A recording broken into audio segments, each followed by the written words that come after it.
Psychic powers and spiritual development. If a person has psychic powers, whether as clairsentience, clairaudience, clairvoyance, kinetic forces, etc., does it mean that he or she is spiritually evolved, meaning more advanced and more experienced than others? This is a question that many people ask when exploring about this subject or during their quest of developing them. Well, the short answer is that it depends. Psychic powers are more like tools that one chooses to develop and keep or lose. They don't really have a correlation with spiritual growth because it depends on whether an individual uses them for service to self in a negative way or service to others in a positive way. Whether is for personal gain or the greater good of others. By the way, it's important to mention that a service to self is not negative as long as it doesn't affect others. Self-discovery, self-nurturing and exploration are essential and part of recognizing the God within you. So, what is the relation between psychic powers and spiritual development? Everything depends on the choices of every soul to have a lot of it, some of it, or none of it during their lifetimes. An individual may choose to have powers throughout their lives because they will help on achieving their goals. Others may not need them at all because they want or know they can reach their life purpose without them. Then we have those souls that, because of previous negative experiences in the past, whether in the present life or past lives, decide no to have them due to this negative association.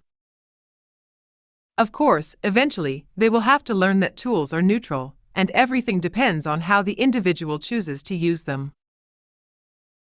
So, you have your life to live with your objectives. A distance to go from point A to point B. Some people may choose to walk or ride a bike. Others will choose a fast and easier experience, spending more time and effort to get into a nicer vehicle with more features, such as a car or a flying vehicle. Each of these methods of transportation offers a different type of experience, but in the end, any of them will take them to their destination. Basically, that's how it works when it comes to being born with psychic powers and developing them during life. To the souls that see no need of them, in order to get to their objective, they will simply choose not to have them, while those who think they may need them for a smoother ride, they will choose to have them. There are spiritually evolved individuals with no psychic powers that choose to only focus on the spirituality, while there are those beginner and intermediate level souls that are born with them. There are always more responsibilities and consequences when choosing to have these special abilities. Because often, souls make the mistake of misusing them, causing unwanted problems, heavy karmic ties, that eventually makes them want to avoid the psychic powers in a future life. Then, they are confident they can have a plentiful life and achieve their goals without them, living like a so-called normal person. But again, the problem is not with the psychic powers. They are just tools that are neutral, and everything depends on how the individual chooses to use them.